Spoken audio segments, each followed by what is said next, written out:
Hello student, welcome to study of commerce.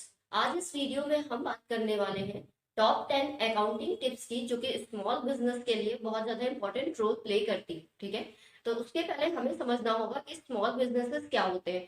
तो small businesses ऐसे businesses जो कि छोटे स्तर पे व्यापार किए जाते हैं, उन्हीं को हम स्मॉल बिजनेस कहते हैं। तो स्मॉल बिजनेसेस की अगर हम बात करें तो इसमें होता क्या है कि मेनली यहाँ पे जो फोकस होता है वो कैश रिसीप्ट और कैश पेमेंट पे होता है। यानी ऐसा बिजनेस जिसमें इनफ्लो, कैश के इनफ्लो और आउटफ्लो पे ज्यादा ध्यान दिया जाता है। ठीक है, उसी को हम बोलते हैं स्मॉल बिजनेस, जहाँ पे इनफ्लो और आउटफ्लो पे हम ज्यादा ध्यान देते हैं।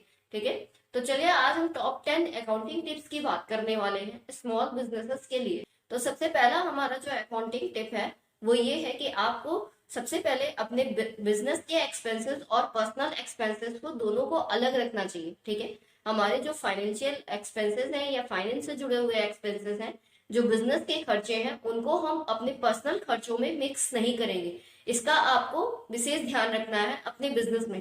ठीक है, क्योंकि अगर आप पर्सनल एक्सपेंसेस को अपने बिजनेस के एक्सपेंसेस या इनकम में मिक्स करने लगेंगे तो आप एक्चुअल में फाइंड आउट ही नहीं कर पाएंगे कि आपका बिजनेस प्रॉफिट में जा रहा है या लॉस में जा रहा है।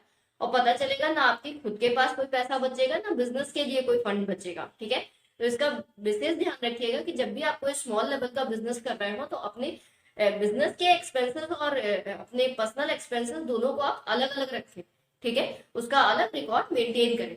तो ये हमारा पहला टिप है। दूसरा टिप हमारा ये है कि आपको हमेशा अपने बिजनेस को खुद से एक अलग एंटिटी के रूप में रखना है। एक हमारा रूल भी है या प्रिंसिपल है अपना अकाउंटिंग का, जो कि है सिंगल एंटिटी कॉन्सेप्ट। ठीक है, तो सिंगल एंटिटी कॉन्सेप्ट ये बोलता है, या बिजनेस एंटिटी कॉन्सेप्ट ये बोलता है कि आपके बिजनेस की एक अलग पहचान है और आपकी एक अलग पहचान है। ऐसा तो नहीं है कि आपका बिजनेस, अगर आपका बिजनेस है तो आप उसको अपने हिसाब से सब कुछ कर रहे हो। ठीक है, आपको बिजनेस का अलग एक पहचान बनानी है और अपनी एक अलग पहचान बनानी है। ठीक है, तो दोनों को आप अलग अलग रखते चलोगे। ठीक है, हमारी जो नेक्स्ट टिप है उसमें हम ये बोल रहे हैं कि आपको डिसाइड करना है कि आपको जो अकाउंटिंग करनी है वो दो प्रोसेस होते हैं अकाउंटिंग करने के, उसमें से कौन सा प्रोसेस चूज करना है।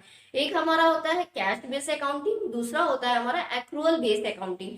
तो ये जो कैश बेस्ड अकाउंटिंग होता है, इसमें जब आपको एक्चुअल में कैश रिसीव हो रही है या फिर आप एक्चुअल में कैश पेमेंट कर रहे हो तब आप कैश और रिकॉर्ड कर रहे हो, तो उसको हम बोलते हैं कैश बेसिस ऑफ अकाउंटिंग। और अगर हम एक्रूअल बेसिस ऑफ अकाउंटिंग की बात करें तो उसमें क्या होता है कि क्या अगर इनकम आपने अर्न कर ली है और आपको रिसीव नहीं भी हुई है तब भी आप उसको रिकॉर्ड करते हैं। अगर एक्सपेंसेस आपने इंक्लूड कर लिया है लेकिन उसको पेमेंट नहीं किया है तो उसको आप रिकॉर्ड करते हैं। तो वही क्या कहलाता है, एक्रूअल बेसिस ऑफ अकाउंटिंग कहलाता है। तो अगर हम स्मॉल बिजनेस के पर्पज से देखें तो स्मॉल बिजनेस में ज्यादा फायदेमंद आपकी कैश बेसिस ऑफ अकाउंटिंग होती है। और अगर बिजनेस आपका लार्ज लेवल पे है, बड़ा बिजनेस है, तो उस केस में आप accrual base of accounting use करते हैं। ठीक है, तीसरी हमारी जो टिप है वो है कि आपको डिसाइड करना है कि आपकी बुक कीपिंग कैसे होगी। ज्यादातर कोशिश ये करिएगा कि आप जो बुक कीपिंग करवाते हैं वो किसी ना किसी बुक कीपिंग के सॉफ्टवेयर से करवाएं। जैसे आजकल मार्केट में चला हुआ है हमारा टैली का सॉफ्टवेयर। तो टैली पे अगर सॉफ्टवेयर पे करनी है, टैली का आजकल टैली ERP 9 सॉफ्टवेयर है आपका, एंटरप्राइज रिसोर्स प्लानिंग। तो उस पे आप बुक कीपिंग करवाया करिए और उसके लिए बुक कीपिंग के लिए आप एक बुक कीपर हायर कर लिया करिए अपने बिजनेस में, तो ये आपके लिए ज्यादा बेस्ट रहेगा। ठीक है, अगर हम फोर्थ टिप की बात करें तो फोर्थ टिप ये है कि आपको एक बजट क्रिएट करना है। Create a budget for your business. आपको अपने बिजनेस में हमेशा अपने बजट को मेंटेन करके चलना है, बजट के हिसाब से ही चलना है। ठीक है, ऐसा तो नहीं हो रहा है कि बिजनेस में आपने जितना पैसा लगाया और उससे ज्यादा आप एक्सपेंसेस कर दे रहे हो। ठीक है, तो ह्यूज एक्सपेंसेस से आपको बच के रहना है क्योंकि आपका बिजनेस छोटे स्तर पे है और एक बजट जो क्रिएट किया है आपने उसके हिसाब से ही चलना है। ठीक है, है वो ये है कि आपको अपना जो बुक कीपिंग आप करवा रहे हैं उसमें इनवाइस को एक्यूरेटली रिकॉर्ड करना है। ठीक है, हमारा जो इनवाइस बन रहा है, जो बिल आप बनवा रहे हैं, उसको आप ध्यान रखिएगा कि वो एक्यूरेटली रिकॉर्ड हो रहा है कि नहीं। इनवाइस को मेंटेन करते रहिएगा, उसको बार बार चेक करते रहिएगा। ठीक है, अब हम सिक्स्थ टिप की बात करते हैं। तो सिक्स हमारी जो टॉप 10 अकाउंटिंग टिप में छठवीं टिप है हमारी, वो ये है कि आपको ये ध्यान रखना है कि जो भी बुक्स है वो एक्चुअल में अपडेट हो रही है कि नहीं। मतलब कि जो भी रिकॉर्डिंग आप करवा रहे हैं, ऐसा तो नहीं है कि 3-4 दिन की रिकॉर्डिंग ड्यू चल रही है। ठीक है, तो हमेशा अपनी बुक्स को अपडेट करते रहिएगा। ठीक है, बुक्स आपकी हमेशा अपडेट रहनी चाहिए, तभी आप कोई चीज सही से निकाल पाओगे अपने बिजनेस में। ठीक है, तो ये हमारी 6th टिप हो गई। अब हम 7th टिप की बात करते हैं। तो 7th टिप की बात करें कि तो हमें अपने टैक्स को भी मेंटेन करना है, ठीक है। हम छोटे स्तर पे बिजनेस कर रहे हैं तो हमें टैक्स का नॉलेज होना चाहिए। हमें ये नॉलेज होना चाहिए कि हमें कितना टैक्स पे करना है, पे करना भी है कि नहीं। ऐसा तो नहीं है कि हमें एग्जाम्पशन मिला हुआ है क्योंकि हमारा बिजनेस छोटे स्तर का है, हमारी ईयरली इनकम इतनी है इसलिए हमें एग्जाम्पशन मिला हुआ है, ठीक है। तो हमें अपनी टैक्स का भी रिकॉर्ड रखना है, टैक्स का भी नॉलेज रखना है। ऐसा तो नहीं है कि हम बेवजह टैक्स पे कर रहे हैं, हमें टैक्स पे ही नहीं करना है, ठीक है, हम उसके एग्जाम्पशन में आते हैं। तो इन सब चीजों का भी हमें ध्यान रखना है। अब हम 8th टिप की बात करते हैं। तो 8th टिप की अगर हम बात करें, हमेशा अपना प्रॉफिट एंड लॉस स्टेटमेंट जरूर बनाना है क्योंकि उसी से हमें एग्जैक्टली क्लियर होता है कि हमें कितना प्रॉफिट हो रहा है बिजनेस में। ऐसा तो नहीं है कि हम कई सालों से लॉस में जा रहे हैं फिर भी बिजनेस करते जा रहे हैं, ठीक है। तो इस चीज का भी ध्यान रखना है कि हमें time to time profit and loss भी बनाना है और हमें ये भी चेक करते रहना है कि हमारा प्रॉफिट हो रहा है कि नहीं, या बिजनेस में लॉस हो रहा है कि प्रॉफिट हो रहा है, ठीक है।